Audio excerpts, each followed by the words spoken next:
Welcome on a डास्क Libre.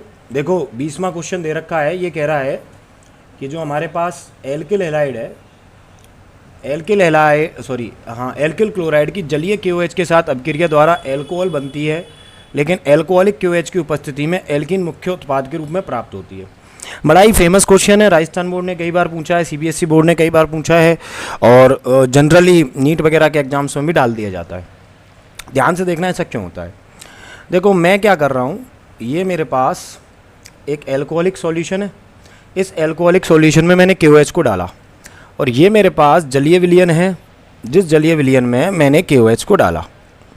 तो जब जलीय विलयन में KOH अभिक्रिया करेगा और ROH के साथ में अभिक्रिया करेगा, तो देखो यहाँ पर क्या है, हमारे पास ऑक्सीजन है और इसके ऊपर आंशिक धनावेश, आंशिक ऋणावेश विद्युत ऋणताओं के अंतर के कारण, बोलो यही होगा। और ऐसे ही यहाँ पर क्या होगा कि KOH आंशिक ऋणावेश कैरी कर रहा है और यहाँ पर ये क्या है, आंशिक ऋणावेश, आंशिक धनावेश। तो KOH जब एल्कोहलिक सॉल्यूशन में काम करता है तो बेटा जी होता क्या है कि यहाँ से ये RO- को बाहर निकालता है और खुद बना लेगा KOH2+। लेकिन यहाँ जब जलीय विलयन में काम करेगा तो जलीय विलयन में क्या करेगा, ये वापस से KOH2+ बनाएगा और यहाँ से OH- बाहर निकलेगा। ठीक है, तो जब ये OH- बाहर निकलता है और यहाँ RO- बाहर निकलता है, तो RO- के पास बीटा हाइड्रोजन को निकालने का सामर्थ्य होता है, जबकि OH- के पास बीटा हाइड्रोजन को निकालने का सामर्थ्य नहीं होता।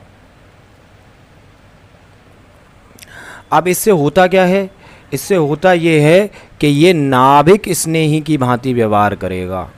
किसकी भांति व्यवहार करेगा, नाभिक स्नेही की भांति व्यवहार करेगा, यह क्षार की भांति व्यवहार करेगा। तो हम क्या कहते हैं कि एल्कोहलिक विलयन में ये जाकर के एक सहसंयोजी टाइप की प्रकृति या सहसंयोजक प्रकृति का प्रदर्शित होगा, जबकि यहाँ पर यह पूर्ण आयनिक की तरह व्यवहार करेगा। बोलो कारण समझ में आया कि ये OH- यहाँ ऐसे बन रहा है, यहाँ RO- ऐसे बन रहा है। अब जब रिएक्शन कराएंगे तो रिएक्शन कराने पर हम क्या देखेंगे कि जो हमारे पास एल्किल क्लोराइड है, अब एल्किल क्लोराइड में जो RO- है वह जाकर के इस बीटा हाइड्रोजन को, अल्फा बीटा हाइड्रोजन को बाहर निकाल लेगा, जिसकी वजह से यहाँ पर क्या होगा, क्लोरीन बाहर निकलेगा और डबल बॉन्ड प्राप्त होगा। ठीक है, जबकि इस वाली रिएक्शन में क्या होगा कि यह इस बीटा हाइड्रोजन को बाहर नहीं निकाल पाएगा। इसलिए क्या होगा कि ये जो OH- है यह इस कार्बन पर आक्रमण करेगा। आक्रमण पर करने पर जो अविष्ट समूह होगा Cl वह बाहर निकल जाएगा और जब ये बाहर निकलेगा तो हमको यहाँ पर एल्कोहल प्राप्त हो जाएगी। तो जलीय विलयन में ऐसा होगा और एल्कोहलिक विलयन में ऐसा होगा जब हम KOH का इस्तेमाल करेंगे। ये मूल कारण है इस अभिक्रिया में। तो देखो पेपर में क्या लिखना है, पेपर में लिखना है लिखना है जलीय विलयन में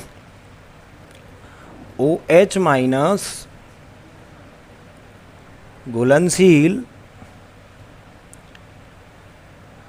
या विलेयशील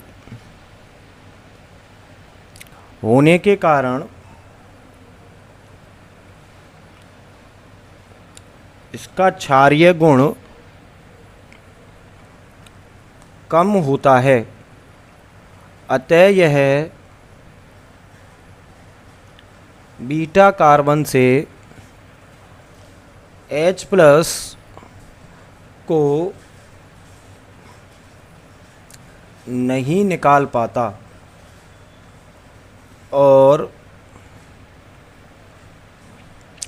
नाभिक रागी के रूप में आक्रमण करता है। यानी कि RCl की जब अभिक्रिया KOH जलीय या एक्वस से कराएंगे तो हमारा ROH प्लस KCl का निर्माण होता है, जबकि एल्कोहलिक विलयन में KOH एल्कोक्साइड आयन यानी कि RO माइनस का निर्माण करता है, जो बीटा कार्बन से H प्लस निकालने में सक्षम होता है। जो एल्किल हैलाइड पर आक्रमण कर एल्कीन का निर्माण करता है। तो भैया इसका रिएक्शन क्या होता है, RCH2CH2Cl plus KOH alcoholic goes for RCH double bond CH2 और यहाँ एल्कीन प्राप्त हुई और यहाँ से हमें KCl बाहर मिला। तो यह छोटी सी रिएक्शन है जो होती है। तो बेटा चैनल को सब्सक्राइब, लाइक और शेयर करना ना भूलें, ठीक है ना। We need your love and support, ठीक है। Thank you.